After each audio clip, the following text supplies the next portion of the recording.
Beloved chosen one, pause right here because this moment is not ordinary. Heaven has halted the noise of your world just to reach you. You are not scrolling by accident, you are being summoned. There's something divine stirring in your soul, something ancient and eternal awakening inside you. You've always known there was more to your existence than what your eyes could see. You've always felt different, even when you couldn't explain why. That difference wasn't rejection, it was recognition. The heavens have recognized you as one of their own. You've carried a quiet weight that others couldn't understand. Nights when tears were your only language, when silence screamed louder than words. Heaven heard every cry. God saw every battle you fought in private. The times you wanted to quit. The times you wondered if he even saw you. He did. He was shaping you in secret while the world overlooked you. You are not overlooked. Chosen one, you are being prepared. Listen carefully now. This message is not a coincidence, it is divine intervention. God has set his eyes on you because a great assignment rests on your life. There's a calling that cannot be transferred, a purpose that cannot be ignored. That is why your path has been difficult, because destiny rarely walks through easy doors. You were chosen for something that will outlast time. And yes, heaven is counting on you. The world may call you strange, but heaven calls you necessary. You are part of a divine plan written before the foundations of the earth. Every heartbreak was training. Every delay was alignment. Every rejection was redirection. You thought you were being forgotten, but you were being hidden for divine release. Feel that pull inside your spirit that's heaven whispering. It's time. Time to wake up from spiritual numbness. Time to remember who you are. You are not called to blend in. You are called to stand out. The light within you has been burning quietly, but God is now commanding it to blaze. You were created to shift atmospheres, to walk into rooms and change their spiritual temperature. The pain you endured was never meant to destroy you, it was meant to reveal you. For every wound, God wrote a prophecy. For every tear, he wrote a promise. For every battle, he wrote victory. This is your awakening moment. Heaven is calling your name with authority. You may not hear it with your ears, but your spirit recognizes the voice that once formed you from dust. Remember this truth when God calls you chosen. He also equips you. He doesn't call the qualified, he qualifies the called, and that's you. You've been through too much to turn back now. The attacks intensified because the enemy saw your potential before you did. He feared the anointing you carry. He feared your obedience. That's why he tried to silence you. But what he didn't know is that your silence was your preparation, not your surrender. Chosen one, you are standing at a threshold. Heaven is watching to see how you respond. Sato, will you answer or will you run? The Father is saying, return to me. I have need of you. You are the one through whom others will be set free. Your story will become someone else's survival guide. Your testimony will unlock chains in others. That's why the warfare was so severe, because your destiny is not about you alone. It carries generations within it. Lift your eyes, even if they're filled with tears. This is not the end of your story. This is the moment of revelation. You have been marked by grace. You have been set apart by mercy.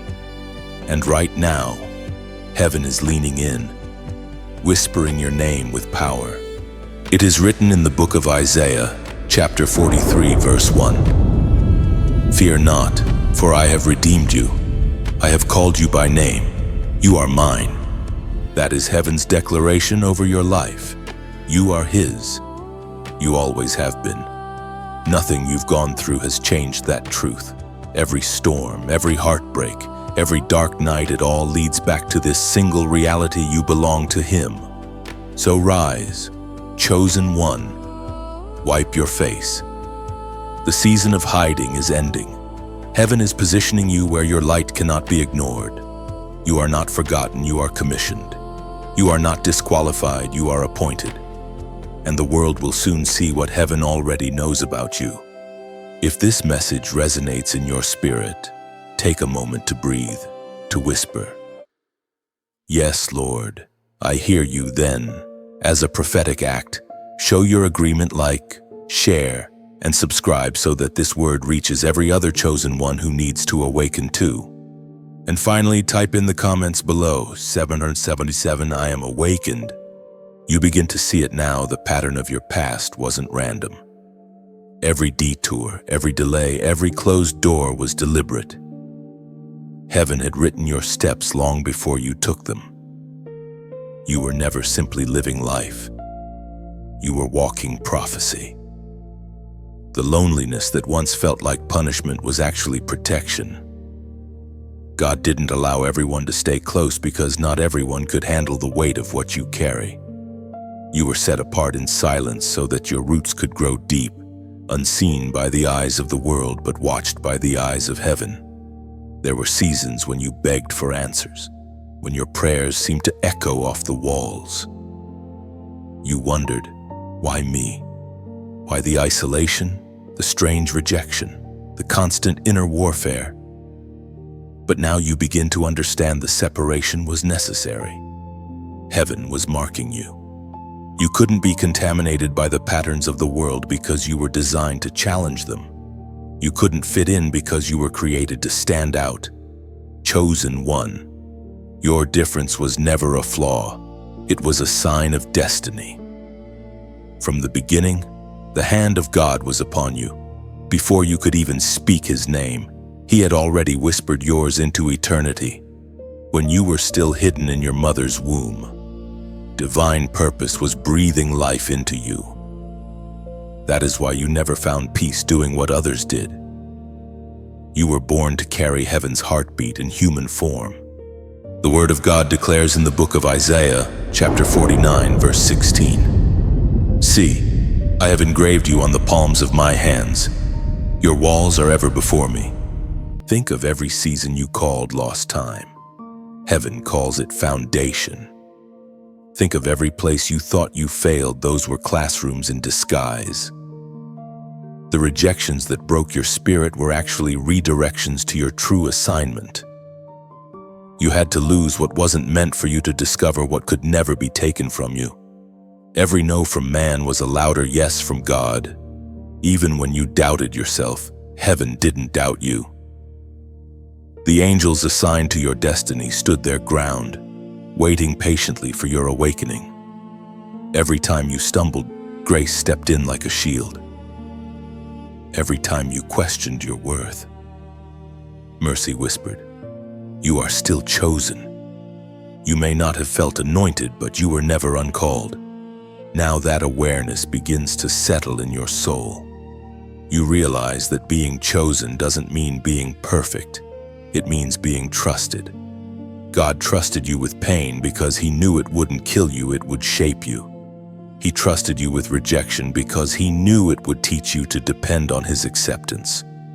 He trusted you with silence because He knew you'd learn to hear His whisper. This understanding changes how you see your past. The people who walked away were part of the script. Their exit created space for divine encounters. The heartbreaks that shattered you were necessary to make room for new oil. The long nights that broke your strength were forging unshakable endurance within you. Nothing was wasted. Every tear was counted, every prayer recorded, every step guided. Heaven marked you not for comfort, but for conquest. You are not an accident walking the earth. You are an assignment wearing flesh. The world may overlook you, but the spirit realm recognizes your presence. When you walk into a room, darkness trembles because your light carries heaven's authority. That's why the attacks came early, why the enemy tried to destroy your confidence before you could discover your calling. He saw what you would become, a vessel of divine power, a voice that carries eternal weight. So stand taller now, chosen one. You have survived what was meant to silence you. The fact that you are still standing is proof that you were selected for endurance. You have the markings of one who has been with God, scarred but not broken, refined but not consumed. Never again say you are ordinary. Ordinary cannot carry the extraordinary. You are evidence that God still intervenes in human history. You are a living prophecy, written by the hands of eternity. You are awakening, and heaven rejoices. The veil is lifting, and your spirit finally remembers who it is chosen, anointed and unstoppable. Every past battle was proof that divine fingerprints have always been on your life. You are stepping into the identity that darkness tried so hard to bury. From this moment forward, walk as one who knows they are marked. Speak with authority, love without fear, and move with purpose. The world is waiting for your obedience to unlock what only you can carry. You are not becoming chosen, you have always been. Now, live it. There comes a moment when the invisible weight of your calling presses on your spirit so heavily that you can no longer ignore it. You feel it when you wake. You sense it when you pray. And even in silence, it lingers like fire under your skin. This is the weight of the mantle, the invisible crown God places upon His chosen ones. It is not a burden meant to destroy you, it is the evidence of divine trust. You didn't ask for this weight, but it found you. You didn't chase it, yet it recognized you. That pressure you feel is heaven preparing you to carry influence without corruption, to walk in authority without pride, and to serve without seeking applause. Every chosen one bears a mantle, and every mantle costs something. The cost is misunderstood by many. It looks like isolation, it sounds like obedience, and it feels like surrender. You can't carry divine fire and still cling to old flames. You can't walk in power and still crave popularity. The mantle demands maturity. It asks you to say yes when comfort says no. It leads you where logic cannot follow. There were days when you felt like the calling was too heavy. You whispered, "God, why me? Why can't I just live a normal life?" But deep inside, you already knew the answer, because you are not meant for normal. You were designed for glory. The spirit within you would not let you settle for mediocrity. According to what is written in the book of 2 Corinthians, chapter 4, verse 7. But we have this treasure in jars of clay to show that this all-surpassing power is from God and not from us. This verse reminds you that the mantle you carry does not rely on your strength. It is not about how capable you feel, it's about how willing you are. God doesn't search for perfection. He searches for surrender. You are the vessel, not the source. The anointing doesn't flow because you're flawless. It flows because you're available. The mantle is heavy because it carries eternal consequence. Every word you speak, every prayer you release, every act of love you sow, it all ripples through eternity. That's why the warfare surrounding you is intense. Hell does not fight those who are irrelevant. The more resistance you face, the clearer your assignment becomes. You are being stretched, refined, and reshaped for a purpose greater than your comfort. The pain is not punishment, it's proof that heaven is preparing you for more. Like oil pressed from the olive, your anointing flows through pressure. The mantle cannot rest on an unbroken vessel, it demands surrender at the deepest level. When the calling feels unbearable, remember this: you were never meant to carry it alone. God walks with you. The same hand that placed the mantle on you sustains you beneath it. He knows your limits and strengthens your spirit beyond them. Each battle you survive becomes a testimony that fuels your authority. Chosen one, the weight you feel today is not the end, it's the beginning of power. When others see burden, heaven sees readiness. The very pressure that tries to crush you is producing spiritual oil that will heal others. So lift your head, stand firm. The mantle upon you is heaven's signature that you are trusted to carry fire into a dark world. If this message resonates with your soul, seal it now with a declaration. Type "I carry fire" in the comments below, not just as words, but as a covenant. Let it be your public yes to the divine responsibility resting on your shoulders. Every time you declare it, you remind both heaven and hell that you know who you are, and you will not run from your calling. When you write "I carry fire," you're not just typing words, you're declaring that the flame within you will not be extinguished. It means you recognize the divine spark placed in your spirit, a holy power that refines, illuminates, and destroys darkness wherever your feet touch. You carry heaven's wildfire.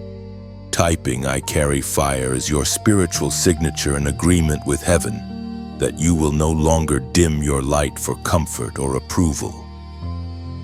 It means you understand the responsibility of your anointing, that the same fire which purifies you will ignite awakening in others who are still asleep. When you declare "I carry fire," you become an instrument of divine movement.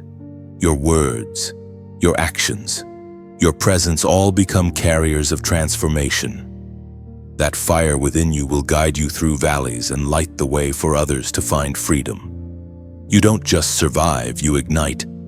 The air around you begins to change, though nothing in the natural looks different. You start to sense an unseen tension, like invisible forces pressing against your peace. That's when you realize the war was never outside of you. It has always been spiritual. The moment you chose obedience, the unseen realm noticed. Heaven recognized your yes, but so did hell. The spiritual world is stirred by your awakening, and now the invisible battle intensifies. You can feel it in your atmosphere. The sudden fatigue that appears when you're about to pray. The distractions that multiply when you try to focus on the word. The people who once stood with you but suddenly turn distant or cold. None of this is random. Darkness always stirs when light begins to rise. You are no longer a passive soul wandering through life. You have become a target because you carry divine purpose. But don't let fear take root. You were never meant to fight this war in your own strength. Heaven has armed you with unseen weapons, faith that cuts through fear, worship that confuses the enemy, and prayer that shakes foundations. What you feel pressing against you is proof that you're shifting realms, moving from ordinary existence into spiritual authority.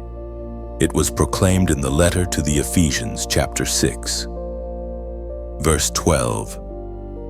For our struggle is not against flesh and blood, but against the rulers, against the authorities, against the powers of this dark world, and against the spiritual forces of evil in the heavenly realms. That single truth explains everything you've been sensing.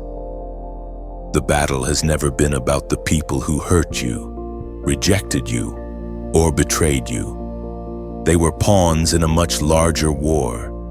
The real conflict is spiritual light contending with darkness for the territory of your soul. Every chosen one experiences this war because your obedience threatens the enemy's hold over generations. The enemy studies the chosen carefully. He watches your weaknesses, your patterns, your fears. He doesn't need to destroy you, only to distract you long enough to delay your destiny. He whispers lies into your thoughts, twisting truth into fear. But this is where your spiritual awareness becomes your weapon. When you recognize that the battle is invisible, you stop fighting people and start commanding spirits. You stop arguing with circumstances and begin to speak to the unseen. That's what separates those who survive from those who conquer. Survivors react to what they see. Conquerors discern what they can't see. You are being trained to see beyond the surface, to perceive the movement of light and darkness behind every situation. When disappointment hits, you'll know it's an attack on your faith. When confusion rises, you'll see it as a fog sent to block revelation. This awareness doesn't make you paranoid, it makes you powerful. The moment you awaken to this truth, everything shifts. Prayer becomes strategy, not routine. Worship becomes warfare, not melody. Every word you speak carries spiritual consequence. The heavens respond to your voice when you stand in alignment with divine will. You are no longer begging God for help, you are partnering with Him in authority. Remember this: the enemy cannot defeat what he cannot deceive. His power relies on lies. But once you know the truth, his grip begins to crumble. The more you understand your spiritual identity, the weaker his influence becomes. That's why your awareness is under attack. He fears your awakening more than your mistakes, because an awakened chosen one is unstoppable. In these battles, you will also see the kindness of God. He will not allow you to fight alone. Angels move at His command on your behalf. They guard, they strengthen, they wage war unseen. Sometimes the peace you suddenly feel after deep warfare is not coincidence. It's the result of angelic intervention. Heaven is more active than your eyes can perceive. Every storm that rises against you becomes an opportunity to reveal who you truly are. You are not a victim of warfare.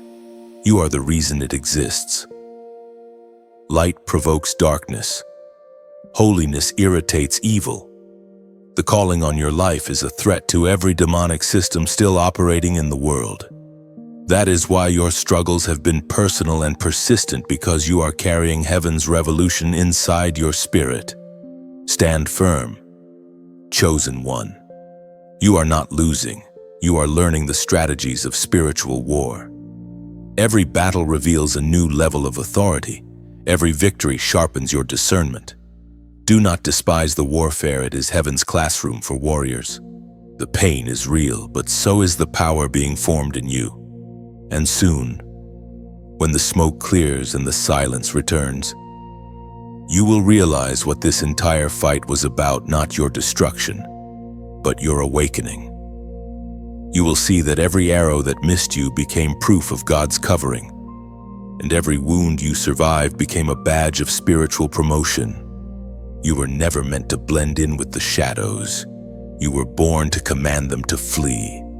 There are moments in the journey of the chosen when heaven seems silent, not absent, but observing. You reach a place where faith is no longer proven by words, but by endurance. The blessings you once felt so easily now seem distant, and you begin to wonder if God is still near.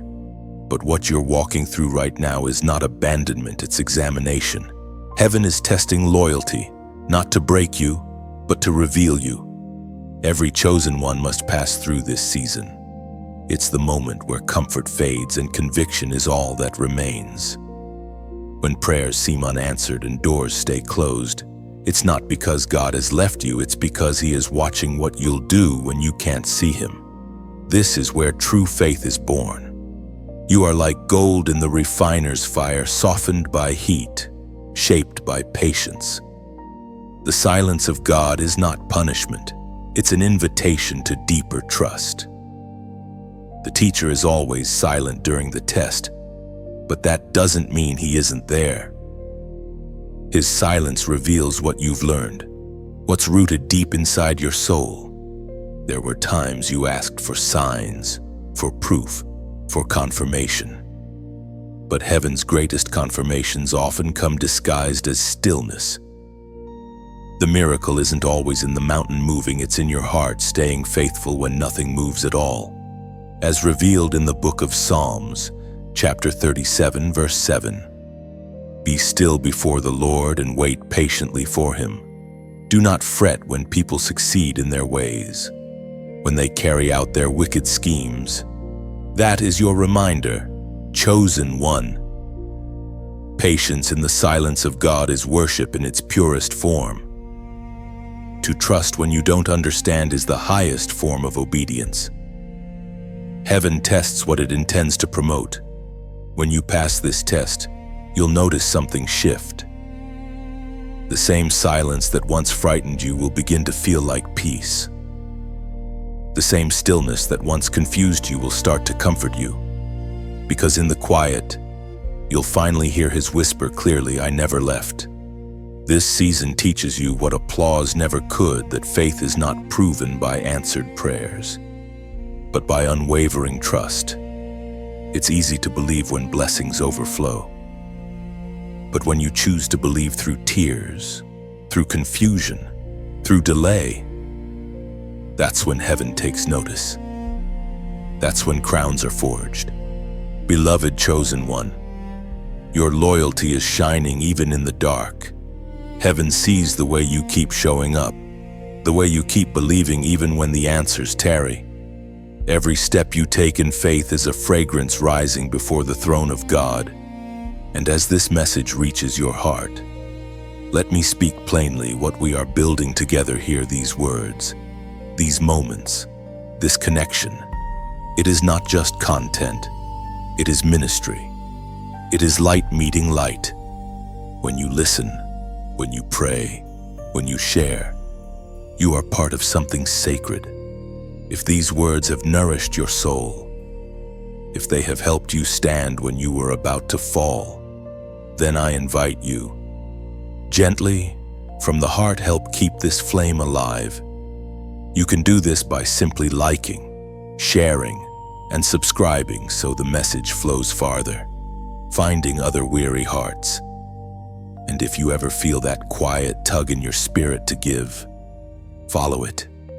Your giving is not payment, it's participation. Think of it like adding your own candle to a field of lights. Every seed, every act of generosity, every small gift becomes another flicker that pushes back the dark. To donate is to whisper. Let the fire burn for someone else too. There is no demand here, only invitation. No pressure, no condition, just love. Some will share, others will pray, and a few will sow. But every form of giving is sacred when it flows from gratitude. Together, we become keepers of the flame, guardians of a light that cannot be bought or silenced. So as you listen and reflect, breathe in peace. God is near, even in the silence. You are being refined, not rejected. And when the fire cools and your faith stands firm, you will understand why heaven trusted you with this test. You are the proof that loyalty in the quiet seasons produces glory in the revealed ones. Keep the fire alive. Share the light.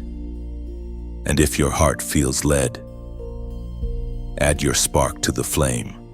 Every time you share, give, or simply whisper a prayer, you become part of a holy current flowing across the earth. Your light joins countless others, forming a river of faith that washes through despair and makes hope visible again. You are keeping heaven's heartbeat alive. And when heaven looks down, it sees your spark, quiet but powerful, small yet eternal. That single act of love, that silent yes to give or to share, becomes divine currency in eternity's record. You're not supporting words, you're sustaining miracles still waiting to be born. The wilderness is not a place of punishment. It is the training ground of power. Every chosen one must walk through it. It is the sacred silence between promise and fulfillment, where distractions are stripped away until only your dependence on God remains. The wilderness has one purpose: to prove what cannot be shaken. In the beginning, you fought against it. You tried to pray it away, to fast it away, to escape it. But the wilderness is not meant to be escaped, it is meant to be endured.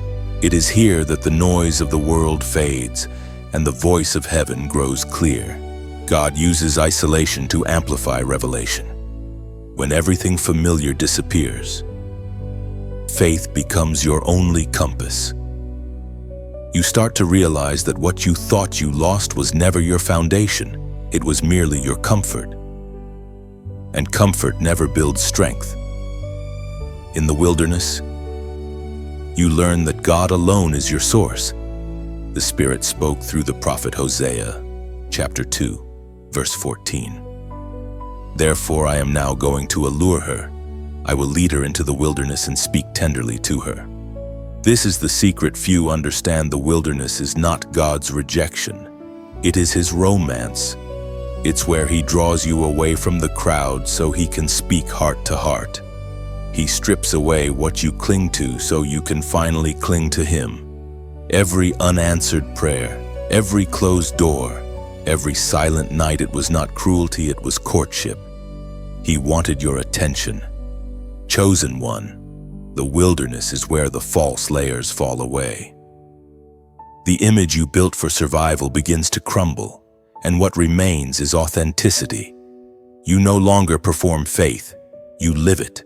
You no longer seek to impress, you seek to abide. The wilderness removes the masks you didn't know you were wearing. And yes, it hurts. There are nights when loneliness feels unbearable, when you question everything you once believed. But it is in those very moments that heaven works its deepest miracles. When you think nothing is happening, roots are forming. The tree does not grow in the storm. It grows in the soil of stillness. In this season, you may lose people, opportunities, even dreams. But nothing that truly belongs to you can die in the wilderness. It only transforms.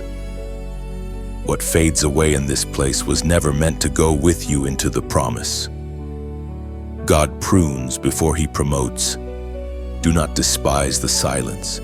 In it, your ears sharpen to the frequency of the divine. Do not curse the isolation. It is there that angels minister unseen. Do not rush the process. What God is building in you here will stand when the world shakes. The wilderness teaches you to trust the manna of each day, to live by grace, not by guarantee. You stop asking for abundance and start thanking Him for enough. And strangely, that is where peace begins to bloom again. If you are in the wilderness right now, do not be afraid. The same Spirit that led Jesus into the desert is guiding you. You are not lost. You are led. You are not being punished. You are being prepared.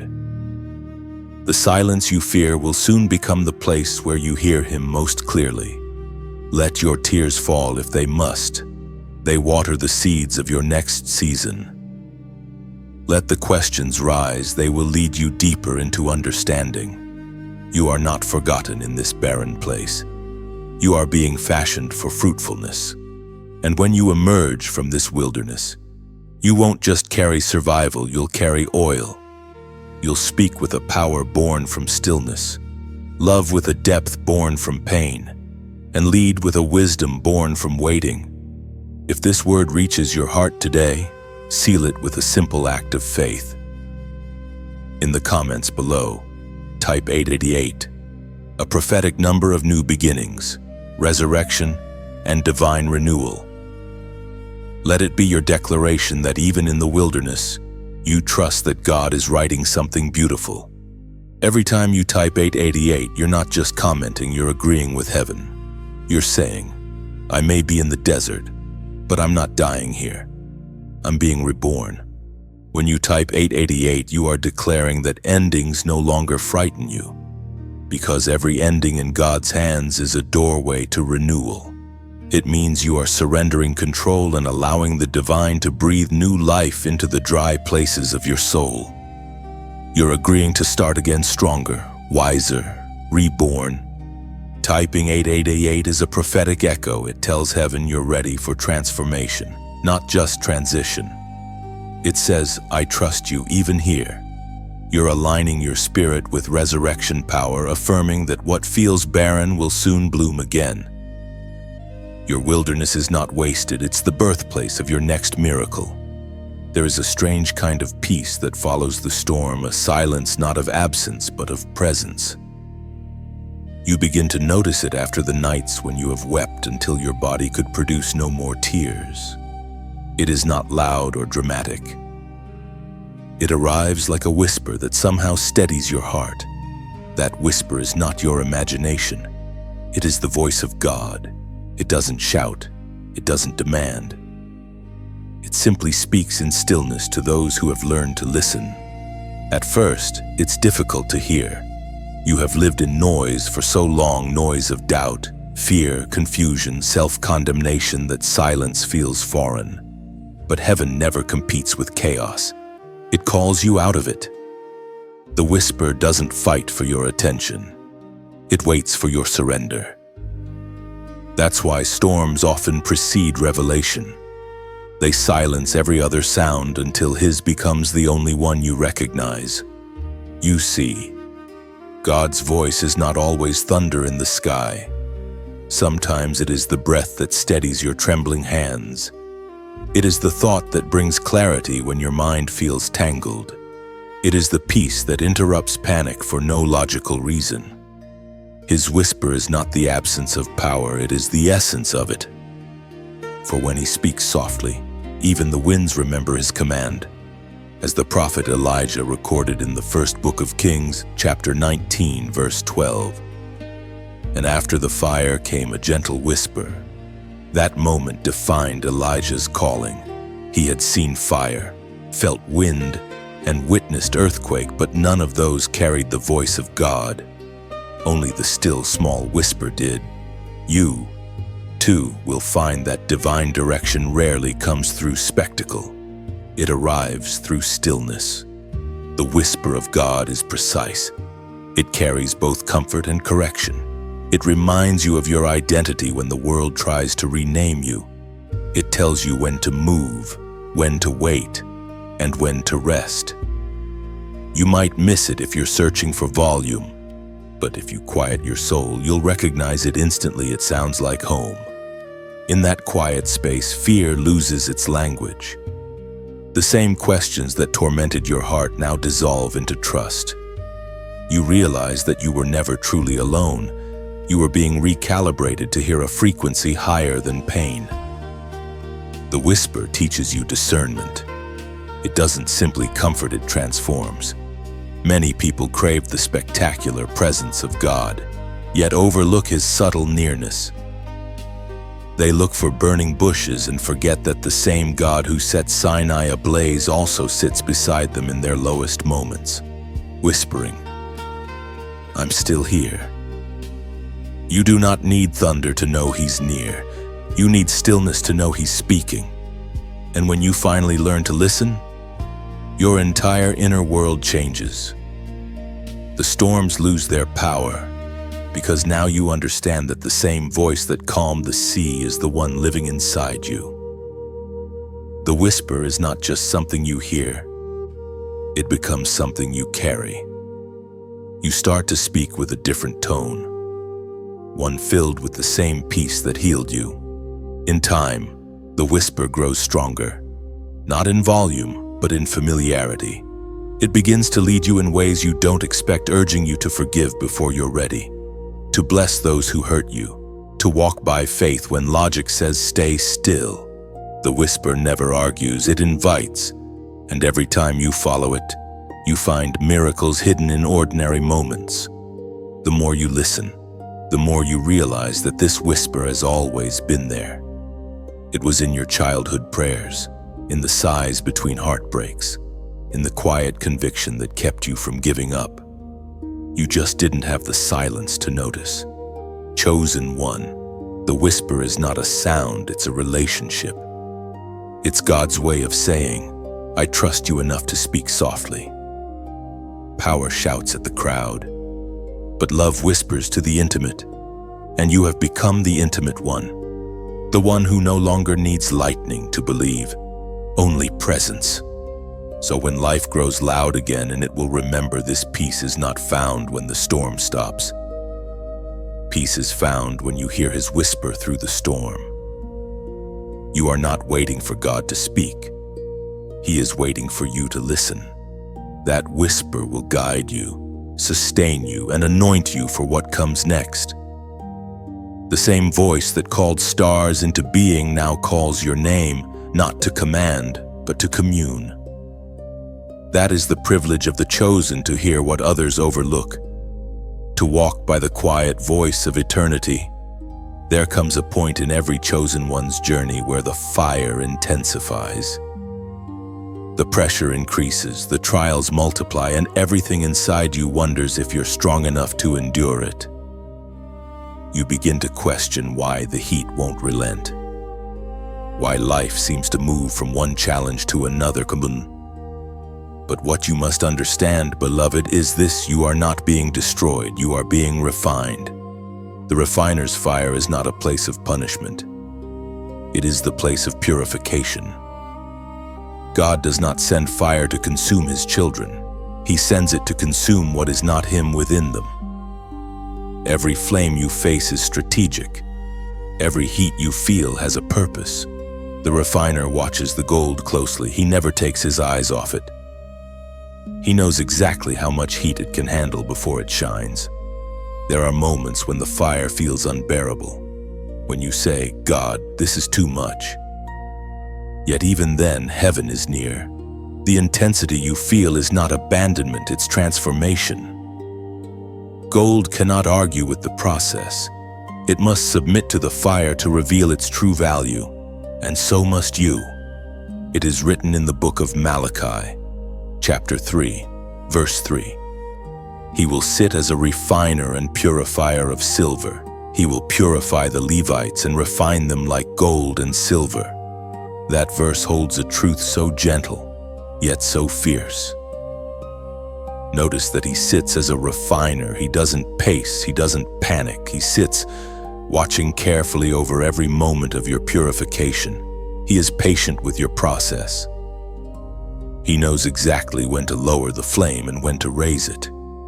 Your pain is not random, it is regulated by divine hands.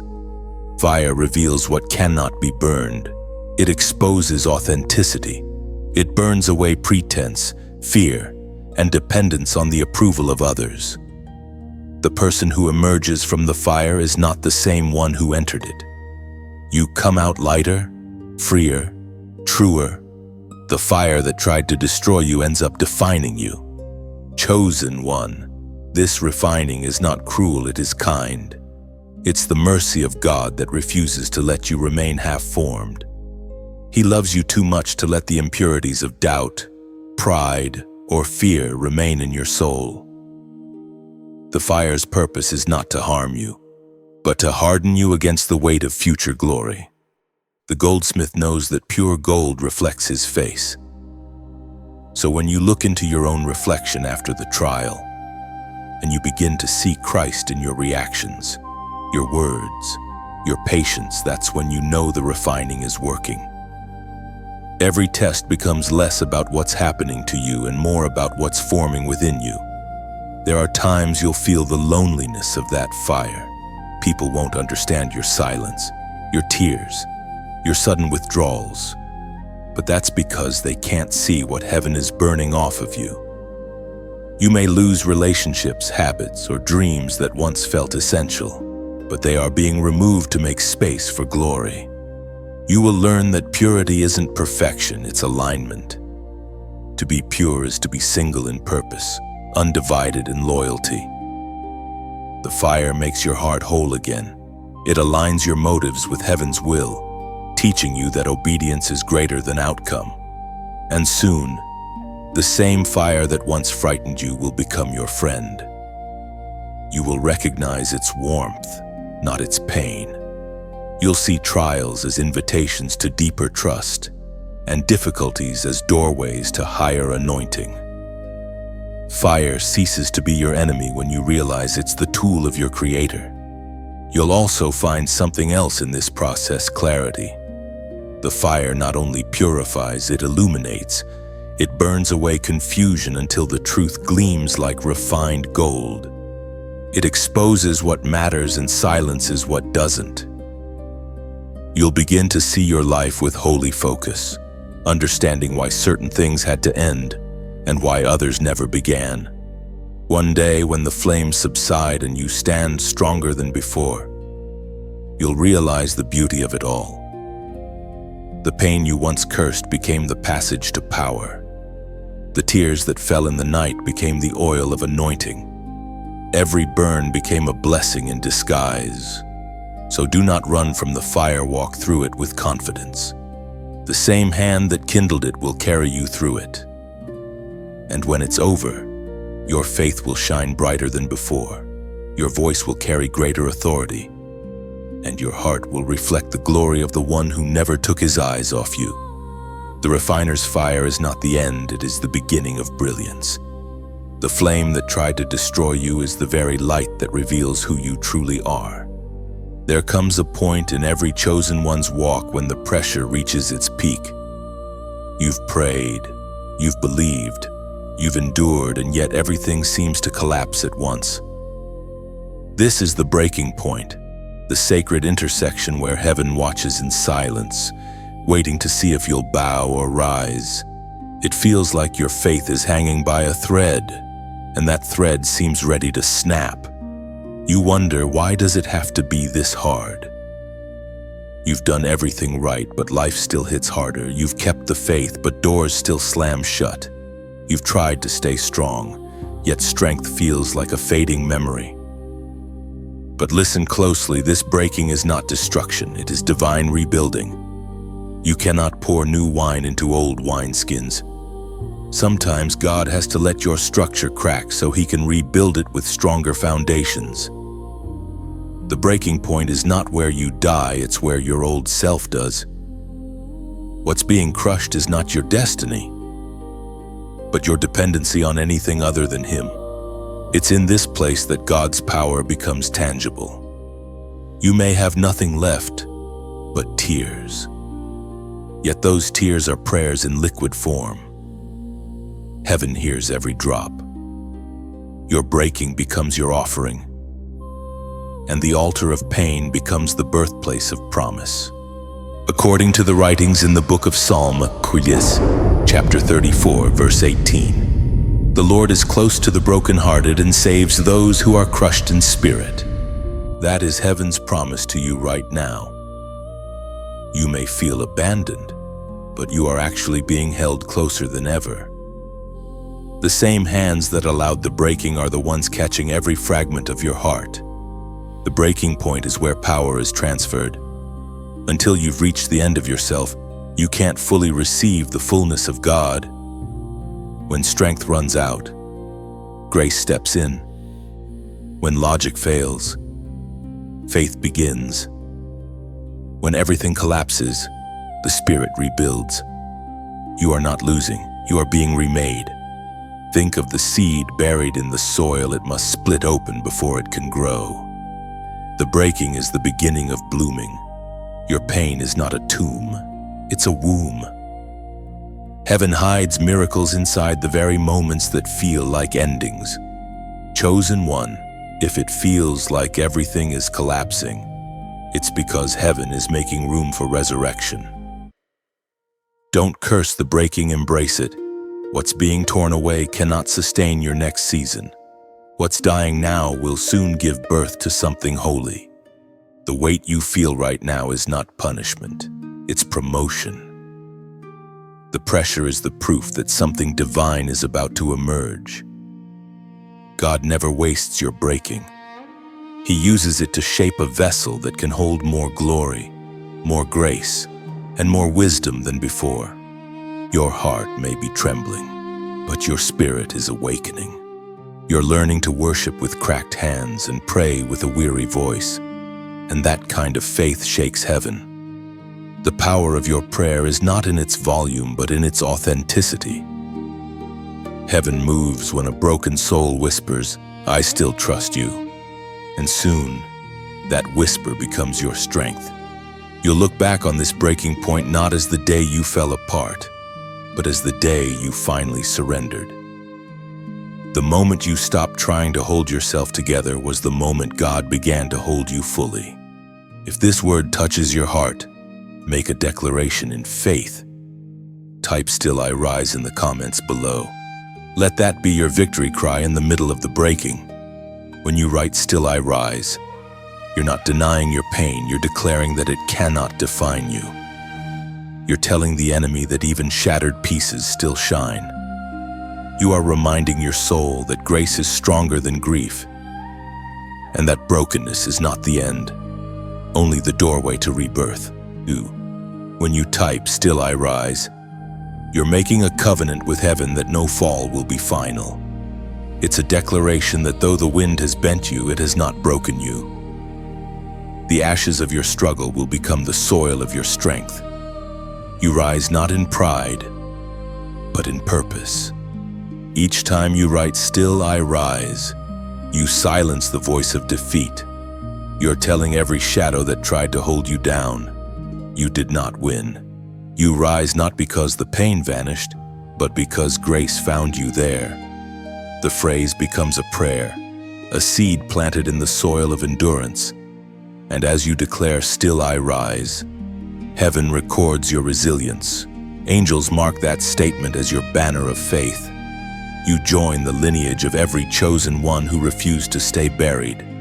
You are resurrection in motion, a living testimony that broken does not mean done.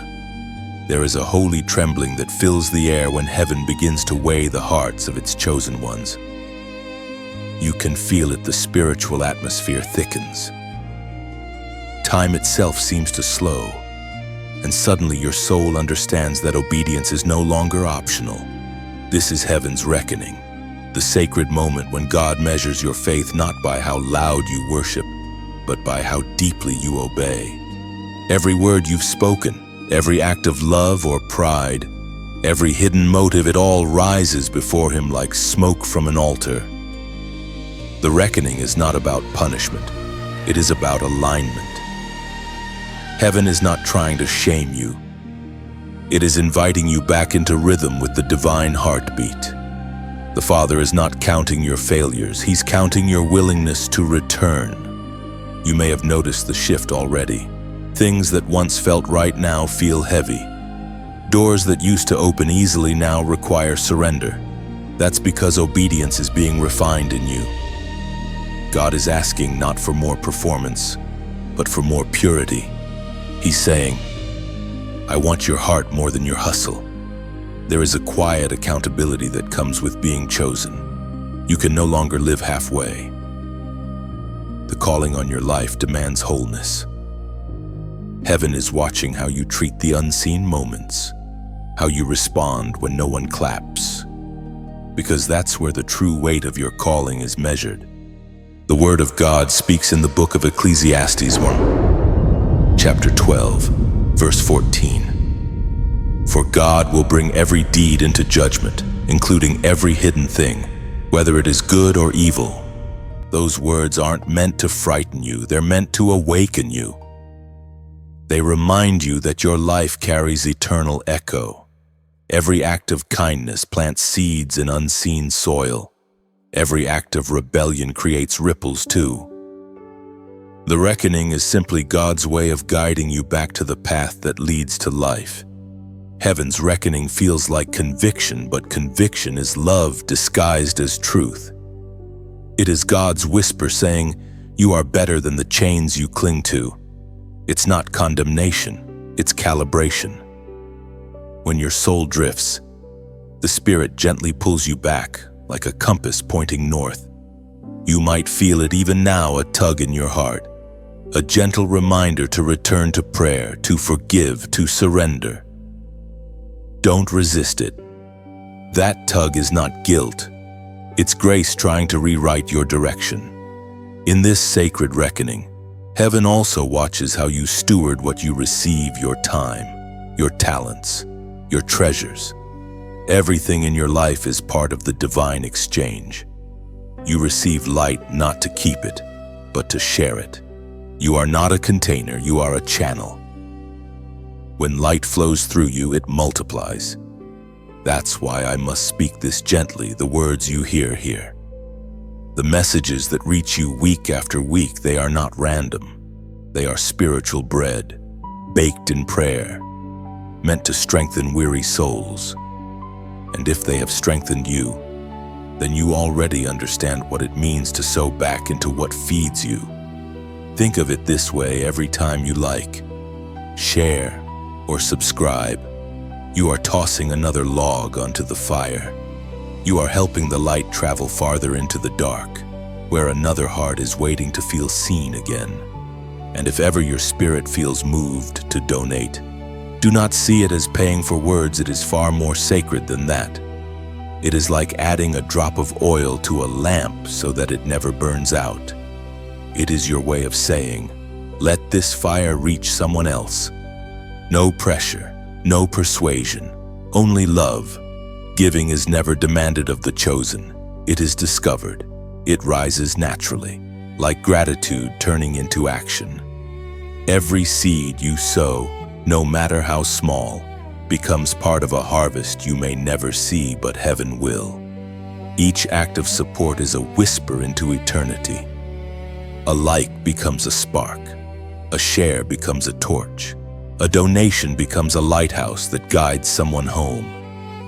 You may never meet the souls you help, but one day, heaven will show you the ripple your love created. So as you listen to this, let peace fill your heart. You are not being judged, you are being refined. Heaven's reckoning is not the end. It is the beginning of clarity. Walk in obedience, walk in love, and keep tending the fire with your heart. And if this message has touched you, then do what feels right. Like, share, subscribe, or if your heart feels stirred, donate not as an obligation, but as a song of gratitude. Because together we keep the light alive. Together we remind the world that heaven still speaks. There are moments in your walk when God begins to pull back the curtain, and suddenly you see what has been working against you all along. It's unsettling at first. The faces you trusted, the places you thought were safe, the routines you believed were neutral, some of them weren't. Heaven begins to uncover the hidden enemies, not to frighten you, but to free you. You can't defeat what you don't discern. For years, you thought the resistance in your life was circumstantial, just bad luck or random opposition. But as the light grows within you, so does your ability to see through shadows. Every chosen one reaches this stage, the unveiling. It's when God says, "You've matured enough for me to show you what's really been happening." The exposure is mercy, not malice. It's heaven protecting your purpose by revealing what drains it. When truth starts to surface, it can hurt. You realize that not everyone who smiled at you was for you. Some relationships were spiritual assignments not of God, but sent to distract or dilute your calling. It's painful to see, but necessary. Because destiny cannot flourish in deception.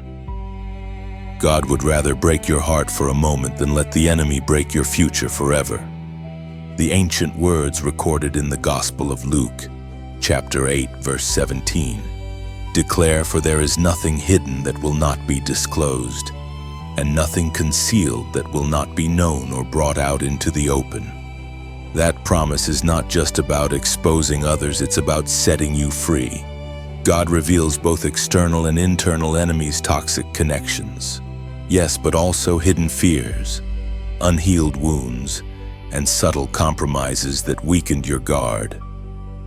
The same light that uncovers betrayal also uncovers unbelief. And when both come into the open, healing begins. The unveiling is rarely gentle. It shakes what you thought was stable. People may fall away, opportunities may close, and routines may crumble. But in the ruins, clarity rises. You begin to see how every distraction was timed to delay your assignment. You start to notice patterns, the same type of betrayal repeating in different forms. The same doubts whispering through new voices. That repetition is not coincidence. It's confirmation that heaven is exposing a cycle so you can break it once and for all. Chosen one, God does not reveal to shame you. He reveals to strengthen you. Every truth he shows is an invitation to rise in discernment. The ability to see clearly is not a burden, it's a weapon. When you recognize the strategies of darkness, they lose power over you. Revelation is your defense. Sometimes the hidden enemy isn't a person at all. It's the subtle agreement you made with fear. It's the self-doubt that tells you you're unworthy. It's the quiet bitterness that lingers from wounds long ignored. The enemy thrives in silence and secrecy. But when light enters, lies lose their breath. When you name the thing that bound you, you take its authority away. Exposure can feel lonely. You may look around and realize how few stand beside you once the masks fall. But remember, revelation always narrows your circle before it expands your influence. God removes the counterfeit to make room for the covenant. He removes the temporary so that what's eternal can take root. In time, you will thank him for every unveiling. What feels like loss today will one day be recognized as protection. The truth may hurt, but deception kills. Freedom always begins with revelation, even if it first feels like heartbreak. You will come to see that every season of exposure also releases power. The more truth you embrace, the lighter you become. The lighter you become, the further you can go. What used to entangle your emotions will no longer have a hold. You'll recognize manipulation before it touches you, discern deception before it harms you. You'll walk through life with eyes that see and a heart that cannot be fooled. This unveiling is a gift. It's heaven saying, you are ready to walk in truth. The chosen cannot afford to live in illusion. To carry divine power, you must also carry divine perception. The very clarity that costs you comfort will safeguard your crown. So, don't resist what's being revealed now. Let the light do its work. Let truth burn through confusion and false peace. Because when all is exposed, what remains will be unshakable, and so will you. When revelation comes, don't rush to close your eyes again. Let truth sting if it must. It is cleansing poison, removing what once paralyzed you. Every unveiling sharpens your vision and teaches you the beauty of walking in light. And as clarity settles, peace follows. You no longer fear what hides in shadows because you carry light within. What once threatened to confuse you now confirms your strength. Revelation has not weakened you, it has crowned you. There comes a sacred turning point in your journey. Chosen one, a moment when heaven calls for complete surrender. Partial obedience will no longer do. The time of half measures, of delayed responses, of selective yeses is ending. The divine instruction is clear now, radical obedience. This isn't the obedience of fear or duty, it's the obedience of love. It's the kind of surrender that doesn't ask how, only when. It is saying, Lord, even if I don't understand, I will still go. Heaven is not seeking perfection. It is seeking hearts that move when God speaks. For too long, you've wrestled between calling and comfort. You've tried to keep a piece of the old while stepping into the new, but destiny demands total surrender. When you say yes fully, the weight you've been carrying begins to lift. Heaven only breathes on what is yielded. The call to radical obedience doesn't come gently, it comes like fire. It burns away hesitation, pride, and fear until all that remains is trust. And once trust is born, miracles follow. As Jesus himself declared in the Gospel of John, chapter 14, verse 15. If you love me, keep my commandments. That single line isn't a demand, it's a revelation. Love and obedience are not separate paths, they are one. Obedience is how love manifests itself in the language of heaven. To obey is not to lose freedom, it is to step into divine rhythm, where every command becomes an invitation to experience God's heart. You may think obedience costs too much, but disobedience always costs more. When you delay what heaven has already confirmed, you pause your own growth. When you hesitate, you give the enemy time to sow confusion. But when you move quickly, heaven aligns resources before your feet even touch the ground. Chosen one, your yes carries more weight than you realize. It doesn't just change your life, it shifts the lives of those connected to your obedience. Sometimes the breakthrough you're praying for is waiting on a single act of surrender. Heaven moves when you move. There will be moments when obedience hurts. It will separate you from people, pull you out of comfort zones, and demand faith when you'd rather have certainty. But obedience is not meant to be comfortable, it's meant to be powerful. Every command from God is pregnant with purpose. Every act of obedience unlocks doors that logic cannot. The beauty of surrender is that it invites partnership. When you obey, you're not walking alone. Heaven walks beside you. The Holy Spirit becomes your constant guide, turning every unknown path into holy ground. What once terrified you begins to feel sacred. Radical obedience often looks foolish at first. Noah looked foolish building an ark with no rain. Abraham looked foolish leaving home without direction. Peter looked foolish stepping out onto water. But every foolish act of faith becomes history's evidence that obedience changes everything. If God is tugging on your heart, trust His pull. If He's calling you to release something, let it go. The same hands that ask you to surrender will hold you through the letting go.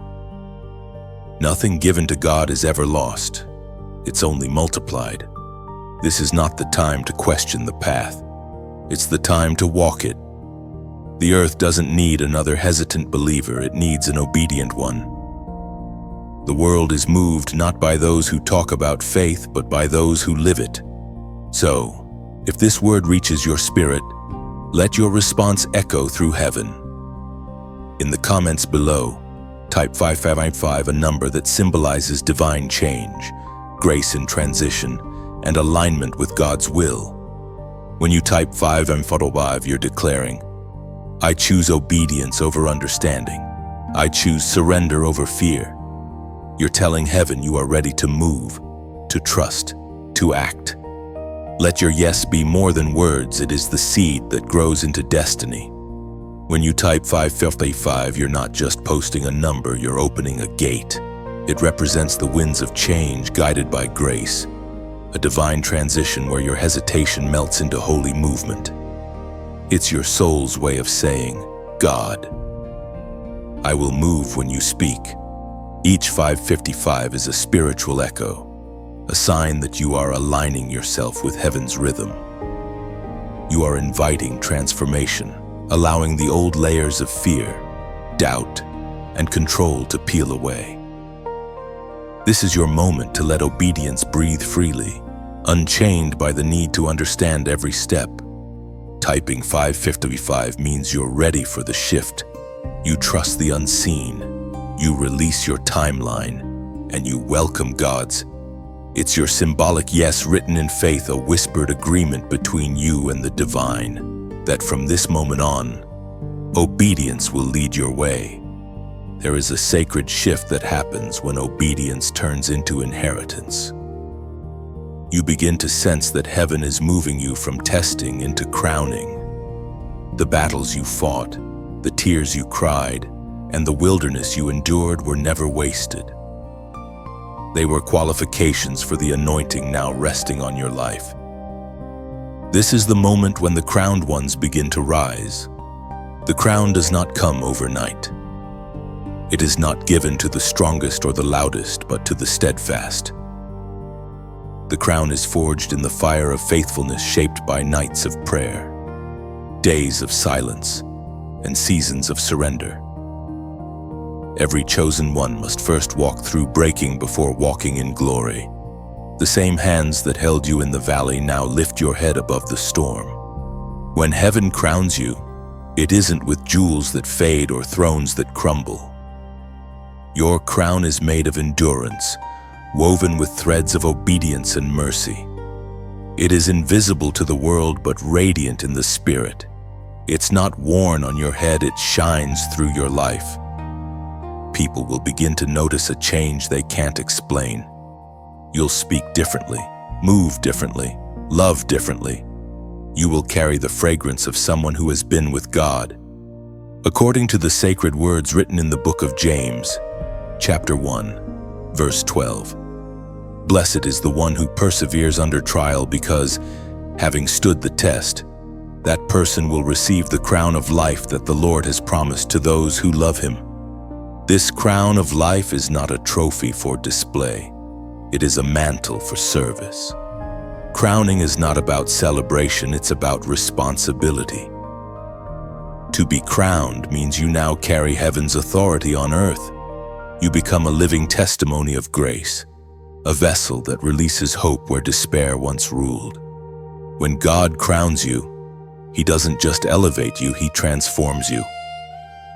The desires that once ruled your heart begin to shift. You no longer crave recognition. You crave revelation. You no longer seek applause. You seek alignment. That's the beauty of divine elevation. It doesn't inflate ego. It expands purpose. You begin to notice that favor follows you quietly. Opportunities appear not because you chase them, but because heaven opens them. You walk into rooms that once rejected you, and suddenly they make space for you. Not because you forced it, but because grace went ahead of you. The crown doesn't make you superior, it makes you responsible. You are now a carrier of answers, a vessel through which heaven touches earth. But understand this, crowns are heavy. Glory always comes with weight. The more light you carry, the more discipline heaven requires. The crown is not a decoration, it is a calling to humility.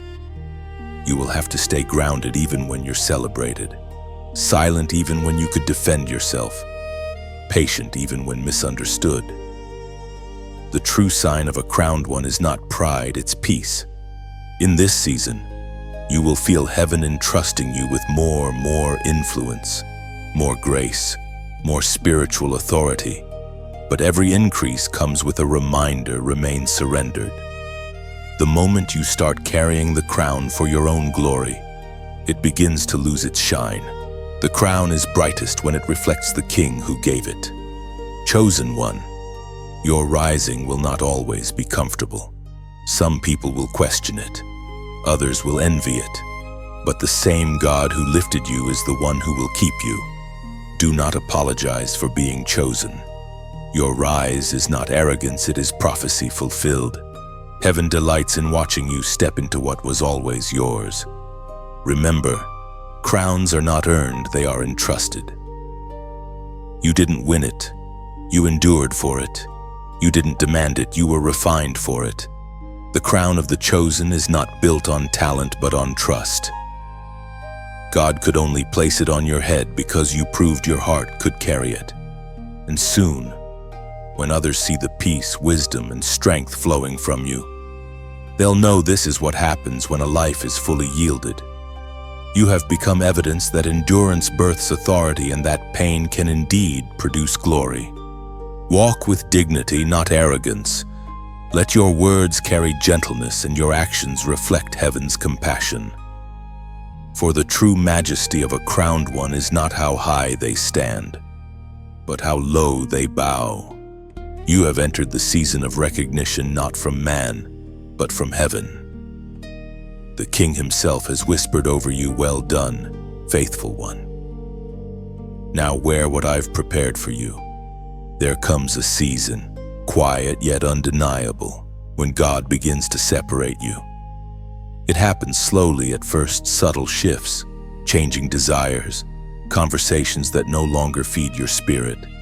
People you once walked with start to drift away, and you feel a strange ache in your soul. It's not rejection, it's redirection. Heaven is realigning your circle so your destiny can finally breathe. Separation is never easy. It feels like loss because your heart still remembers the laughter, the shared dreams, the familiar rhythm. But what you must understand, chosen one, is that not everyone who started with you can finish with you. Some were seasonal teachers, others temporary companions, but destiny requires sacred distance. To go where God is calling you, you must travel light. At first, you might try to hold on. You'll reason. Maybe I can balance both worlds, stay loyal to my past, and still step into my future. But divine purpose doesn't negotiate with comfort. God's assignments often come wrapped in isolation. He pulls you away not to punish, but to prepare. You cannot carry old attachments into new dimensions. Heaven speaks clearly through the book of Proverbs. Chapter 13, verse 20. Walk with the wise and become wise, for a companion of fools suffers harm. That verse is not condemnation, it is counsel. It reminds you that who walks beside you shapes what grows within you. Some people plant peace, others plant poison. And as you grow in calling, discernment becomes your greatest shield. God doesn't just protect you from enemies, He protects you from misalignments. This separation can feel like betrayal. You'll wonder why some stopped calling, why certain friendships faded without closure. But silence is often God's language of protection. When He removes what drains you, He rarely gives explanation, only peace. You must trust that absence can be an answer. The chosen always experience divine pruning. Every branch that bears fruit is trimmed so it can bear more. You are not being cut down, you are being cultivated. What looks like loss is actually multiplication in disguise. You are making room for something greater, holier, and more aligned with your true identity. It's easy to think of separation as loneliness, but in truth, it's intimacy. God draws you close when He wants to speak secrets meant only for your ears. The quiet of this season becomes sacred ground. The distractions fade, and suddenly His voice becomes unmistakable. You begin to see how certain relationships once blurred your focus. You realize that peace is louder than noise. Do not rush to fill the empty spaces. Let the quiet do its work. Every person God removes leaves behind room for His presence to dwell deeper. Your solitude is not emptiness, it is expansion. You are being prepared to host more of Him, to carry heavier anointing, to speak with clearer authority. You'll notice something remarkable in this process. The same ones who walked away were never your enemies. They were simply not your assignment. You bless them, release them, and continue forward. Because to hold on to what God has released is to delay your own destiny. When separation comes, gratitude must replace bitterness. Thank God for the lessons learned through every connection, even those that hurt. Every relationship taught you something about trust, discernment, patience, and grace. Some taught you how to love without losing yourself. Others taught you how to walk away without hate. All of them shaped the person you are now becoming. And as the dust settles, you'll realize that separation has made you lighter, sharper, and freer. The confusion clears. The constant noise dies down. And in that silence, something beautiful begins to bloom clarity. You begin to see who truly belongs, who was sent for a season and who was sent for a lifetime. God never subtracts without intention. Every removal is also a replacement, though you may not see it yet. In time, new connections will emerge, people who speak your language of faith, who carry the same flame, who walk beside you without dimming your light. These are your covenant alignments. Chosen one, don't mourn what's leaving, bless it. Don't chase what's fading, release it. The separation you feel is not rejection, it's protection. It's heaven whispering. You've outgrown this season. In time, you'll look back and thank God for the exits that made space for your entrance into glory. what you lost in numbers. You gained in depth what you lost in company. You gained in clarity. The ones who remain after the pruning are not just friends, they are destiny partners. So lift your head, breathe deeply, and walk forward with peace. Heaven is clearing your path, not to leave you empty, but to make room for the holy that's coming. There is a stillness before divine moments, the kind of quiet that makes the air feel heavy, as if even time is holding its breath. You've reached that stillness now. The road behind you is filled with lessons, scars, and silent victories that only heaven counted. But this moment before you, this sacred pause, is the final test, not one of punishment, but of purification. It is here that everything inside you will be weighed, not by what you have done, but by who you have become. The final test is always subtle. It rarely arrives with thunder or fire. It comes disguised as something ordinary, a delay, a closed door, an unexpected silence. It asks the same question whispered through every generation. Will you trust me when you cannot trace me? Heaven watches, not to condemn, but to confirm. The choice before you now is not between success or failure, it's between surrender and control. You have faced many trials, but this one feels different. It's quieter, more personal. You can't fight this battle with noise. This one must be won in stillness. The temptation will be to act, to prove, to fix, but the voice of God calls gently, be still, and know that I am God, as it is written in the Psalms, chapter 46, verse 10. Be still, and know that I am God. I will be exalted among the nations. I will be exalted in the earth. That stillness isn't weakness, it's worship. To stand unmoved when the storm howls is the ultimate declaration of faith. You are not surrendering to defeat, you are surrendering to sovereignty. The final test asks for your still heart more than your strong hands. Chosen one, you may not realize it, but this is heaven's graduation. The weight you've carried, the nights you endured, the prayers that went unanswered, all of it has led to this refining moment. God is not testing to expose your flaws, He's testing to reveal His image within you. The cracks in your soul are not signs of failure, they are the very spaces where His light will shine through. The silence of this moment is not empty, it is sacred. It's the pause before the crown, the breath before resurrection. Every trial before this was rehearsal. This is revelation. When you rise from this final test, you won't just speak of faith, you'll embody it. And yet, even in this holy silence, heaven still builds through human hearts. Every message, every word spoken here, every ripple of hope sent into the dark, it all exists because souls like yours keep showing up, listening, believing, and carrying the light forward. If this message has found you, if it has steadied your trembling hands or quieted your anxious thoughts, then let your heart respond in the way it knows best. Share it like scattering seeds in the wind. You never know whose barren ground your small gesture will awaken. Subscribe, not as a task, but as a way of saying, I will stay in this flow of light. And if your spirit feels that gentle stirring, that warmth that says, I want to help keep this flame burning, then follow it. Giving is not payment, it's participation.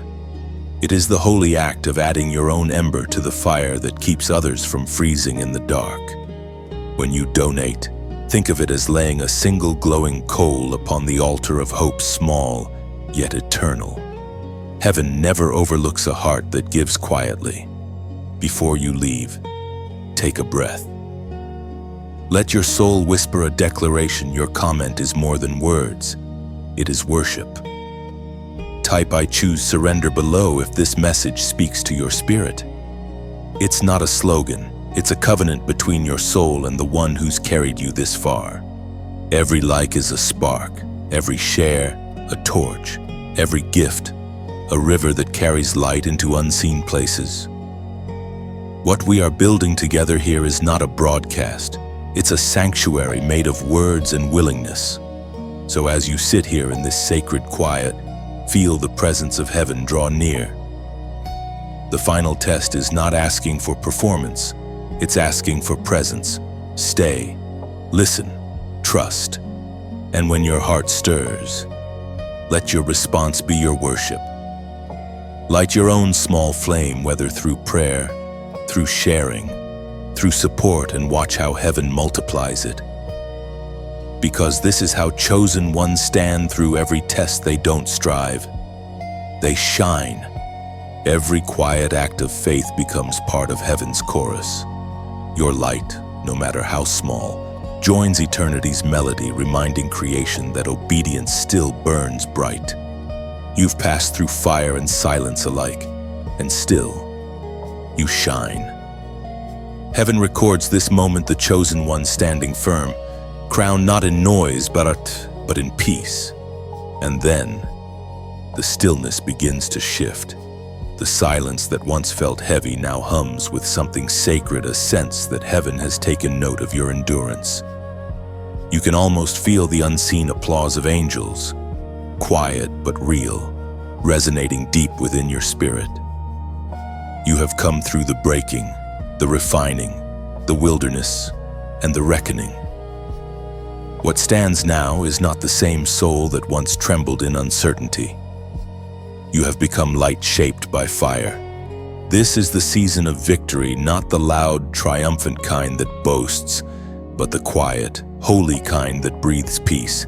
It doesn't parade through streets, it kneels before the throne. Victory, for the chosen, is not about conquering others, it is about conquering self. It's the moment you realize that faithfulness was the real fight, and endurance was the weapon that won. You see it now, how everything had meaning. Every sleepless night was an altar, every tear a seed.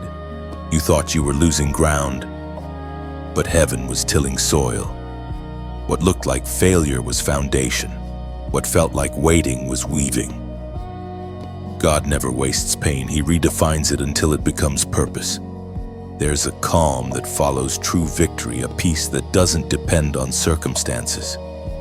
You start to walk differently. Your steps are quieter, but they carry more weight. You no longer chase validation, you carry revelation. You no longer demand signs, you live as one. Victory changes posture, it teaches you to rest while still moving, to trust while still walking through unknowns. According to the sacred words in the letter to the Romans, chapter 8, verse 37, in all these things we are more than conquerors through Him who loved us. That verse is more than encouragement, it's identity. You don't just have victory, you are victory.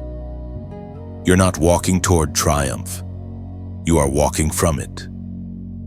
The battle was never between you and the world, it was between fear and faith within you. And faith has won. When heaven crowns you with victory, it doesn't hand you medals, it gives you mercy. You begin to see everything through the lens of grace. You forgive more easily. You love more purely. You pray not because you're desperate, but because you're grateful. Victory gives birth to humility, and humility becomes your strength.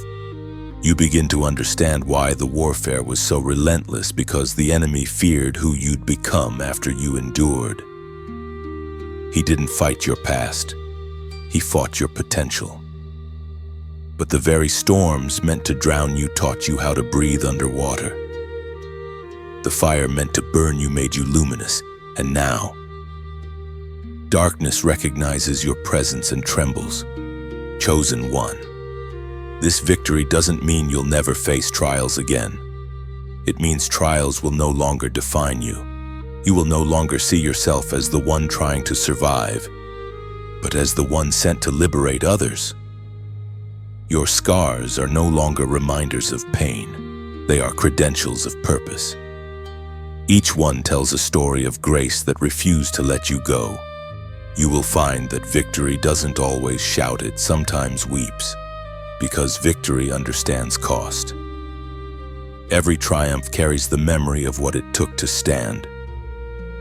But that memory becomes fuel, reminding you that you can never be defeated again in the same way. Once you've seen God redeem ashes, you stop fearing fire. Victory changes how you see the world. You no longer look for blessings, you look for assignments. You walk into broken spaces and sense purpose, not panic. You hear weeping and listen for the prayer hidden beneath it. You are not just a receiver of grace, you are now a carrier of it. Heaven trusts you to distribute what once healed you. There will be moments of still reflection when you realize how far you've come, not because of your strength, but because of His faithfulness. You'll see how the same God who held you in sorrow is now smiling through your story. That realization humbles you to the core. You'll know that every breath, every step, every victory was a gift, not a reward. And so, you begin to live differently, no longer reacting but responding, and no longer striving but flowing. You start to recognize that victory is not a destination, it is a lifestyle. Every day you wake up with peace instead of panic. You are walking in victory, that every time you choose forgiveness over bitterness, heaven calls it triumph. You have become a living testimony, a reminder that grace wins, that endurance works, that love never fails. And as you walk forward, you will carry that quiet radiance into every place you step. The darkness you once feared will now fear you. You will speak, and peace will follow. You will walk, and hope will rise. This is the victory of the chosen, not the end of the battle, but the transformation of the warrior. You have not just survived, you have transcended, and heaven, watching, whispers one word over your life: now finished. And now, as the light settles around you, a gentle realization begins to unfold: you made it. Not because you were the strongest or the fastest or the most deserving, but because grace never let go. Every trial, every silence, every wilderness and flame led you here to this sacred awareness: God is counting on you. You stand at the edge of a new dawn, not as the same soul who once doubted every step, but as one who has walked through darkness and discovered that the light was within all along. Heaven's eyes are upon you now, not with judgment, but with joy. The tests are behind you, and the revelation stands clear. Your obedience was never about proving your worth. It was about revealing His glory through your life. There's a weight in that truth, but it's not a burden, it's a mantle. To know that the Creator entrusts His message to human hearts is the most humbling kind of honor. You begin to understand that every chosen one is not selected for comfort, but for calling. God is counting on you, not because He needs you, but because He loves through you. You are His voice in a world grown deaf to wonder. As written in the Gospel of Matthew, chapter 5, verse 14, you are the light of the world. A city set on a hill cannot be hidden. That verse was never meant to flatter, it was meant to commission. You are the proof that light still lives among men, that goodness can still take flesh, that faith can still breathe even in the ruins. You are not just surviving in this world, you are sustaining it, carrying a piece of heaven into the chaos of earth. When God counts on you, it doesn't mean the journey becomes easy. It means your purpose becomes undeniable. You'll wake up some mornings still unsure, still trembling, but even your trembling will testify. Because heaven does not look for flawless vessels, it looks for willing ones. The cracks in your courage are simply windows for light to escape through. Now you see the pattern of it all: the isolation that taught you to listen, the pain that taught you compassion, the refining fire that taught you strength. Each trial was a chapter in a story that was never about defeat, but about preparation. The crown you wear is not made of gold, but of grace. God is counting on you to live as a reminder that love is stronger than fear, that forgiveness is louder than hate, that light still conquers darkness. He's counting on you to keep showing up even when you don't understand, to speak truth even when your voice shakes, to love in places that others have abandoned. You are the living continuation of His compassion. This realization humbles you. It strips away every illusion of pride or control. You begin to see that destiny is not about personal achievement, but about divine partnership. Every time you act in kindness, every time you extend mercy instead of judgment, heaven moves through you. You are not performing for God, you are participating with Him. Chosen one, your life has become a bridge between despair and hope, between silence and song, between earth and eternity. The world may not always understand the weight you carry, but the heavens do. You were never meant to blend in. You were meant to blaze quietly, consistently, until others catch the glow. You will have days ahead that test your peace again. But even then, remember, the same God who counted on you yesterday will count on you tomorrow. Not because He doubts your strength, but because He delights in your willingness. Every act of obedience ripples through eternity, affecting lives you may never meet. The unseen echoes of your faith will outlive your name. And one day, when your journey closes and the final breath returns to the one who gave it, you will see the full picture. The countless lives that found healing through your courage. The hearts that dared to believe again because you refused to quit. The unseen hands you lifted simply by standing firm. That is why God is counting on you, because your yes sustains more than you can comprehend. You are part of the divine chain holding the world together, one obedient heartbeat at a time. And as the heavens lean close and the earth grows still, you will feel His whisper once more, not as command, but as completion. Well done, my chosen one. The light I placed within you has not gone out. You are not finished. You are fulfilled. What began as survival has become stewardship. You are the keeper of the flame, the carrier of hope, the reflection of divine endurance in human form. And the world will know, through you, that God never stopped counting on those He loves. And now, beloved soul, the story finds its quiet close. But endings, in heaven's language, are simply beginnings written in softer tones. You've walked through shadow and fire, through silence and song.